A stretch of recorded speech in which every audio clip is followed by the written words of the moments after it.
Hello and welcome to my first Minecraft world tour. In this video I'm going to show you around my house and show you all the stuff that I made.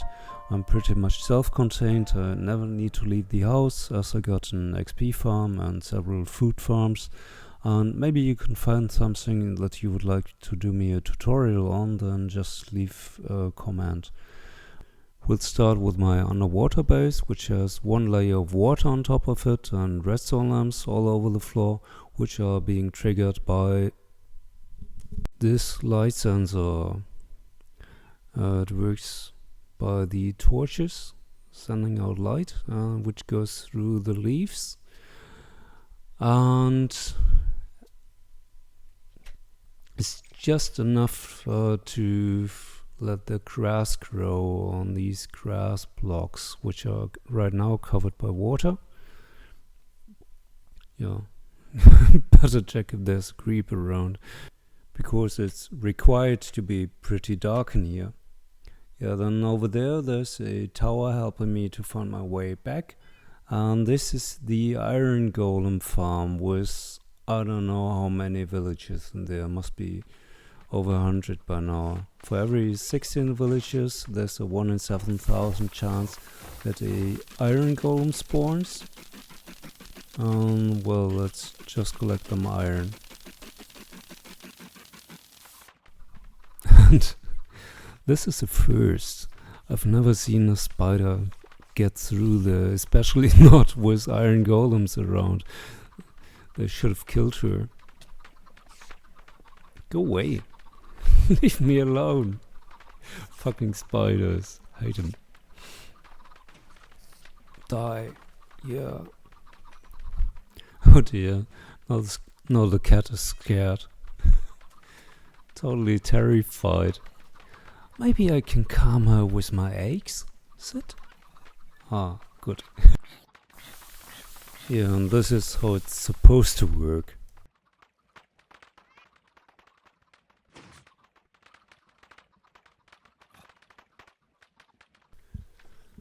Next to the iron golem farm is my XP farm, and I'll show you in a bit how all this works.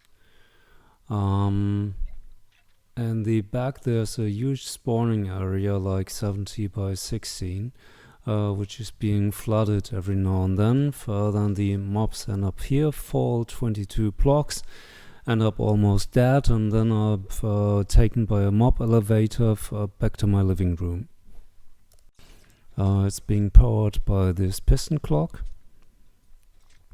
This sends a signal of like every 8 or 10 seconds to the piston that control the water. Oh no! Another fucking spider! Leave me alone! Okay, this is the XP from the outside. I actually just lease it from Acme Incorporated. This is a bigger version of it. It's 70 blocks long, 16 blocks wide, 3 stories high. Though it actually uses a single piston or number of pistons on top that cause all this flooding, which is being spread by lots of half-down slabs over 3 floors, and then the mobs are being pushed towards this mob elevator, drop into the center of the old mob spawner, and wait to be killed. Built most of it by using this sand factory. Yeah, you get lots of sand. The first small mob spawner, I mined all this sand by hand, but now, yeah, it's gotten a bit easier. Okay, back in my base. This is where I'm especially proud of. It's my egg and chicken and melon farm. Already got quite a few eggs.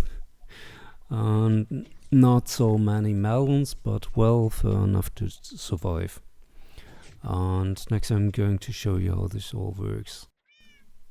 Right now there are only a few chickens in there, but lots more to come. This is beneath the chickens. The eggs fall through. Where these chickens stay up, then the eggs end up here together with the melons. Then they're being pushed upwards by an item elevator, working with pistons, pushing all the items up. And they end up there, where they just flow down where I can collect them.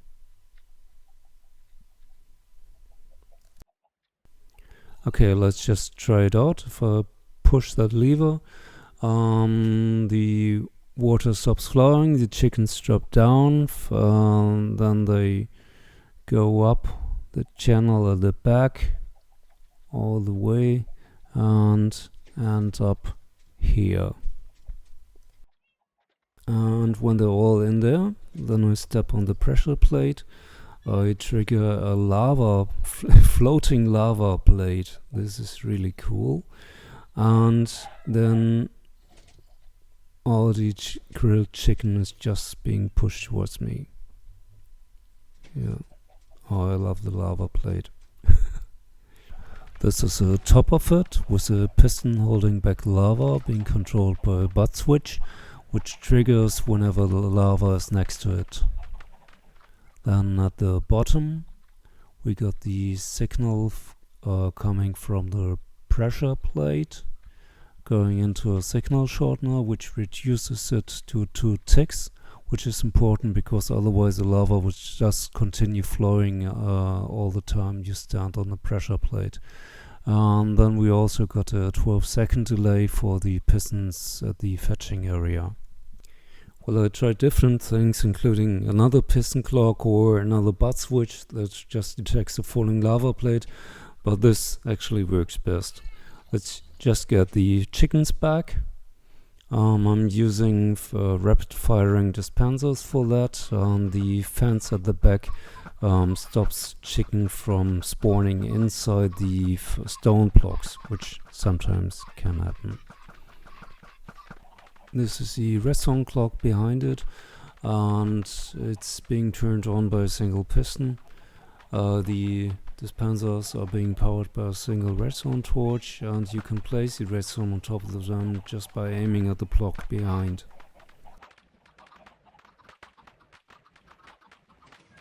Yeah, back in the cellar, that's my melon farm, and I already did quite a tutorial on that.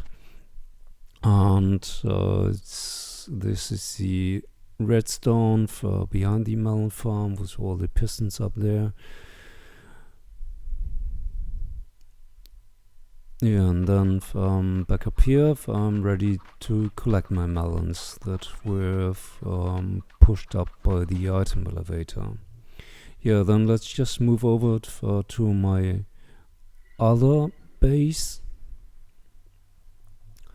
Well, this is where I started. I didn't know anything about redstone apart from how to build a 4x4 hole with lava at the bottom, which is quite good if you're being followed by zombies. And yeah, then I built a little swimming pool.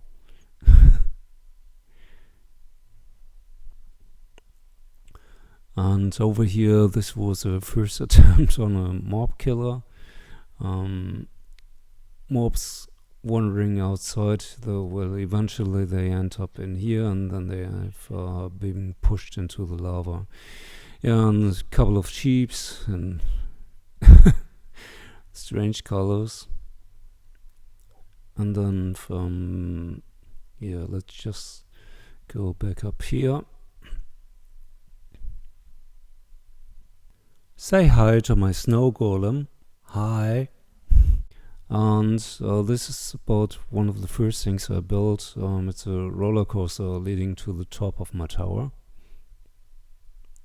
Yeah, it's quite a huge tower. It's about 150 blocks high. I mined all the sand in the area and took ages, But okay, now I got quite a nice skywalk over here and a house defying gravity over there and a nice little roof garden. And back at the top I tried a few other things, like first attempt of a mob spawner, which completely failed because mobs don't spawn on water, but who could have known at that time?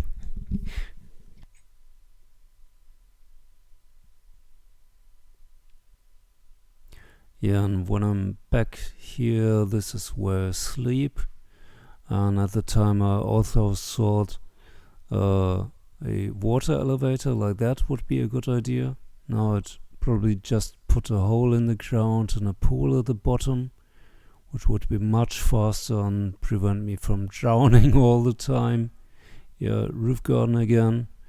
Next we're coming to one of the highlights of the house. This is the floor my ex-girlfriend wanted, with a balcony of course, and a nice view of the village over there.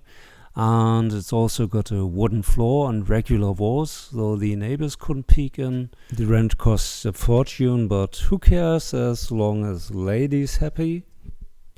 Yeah, and this is actually quite good, which took me quite a while to figure out.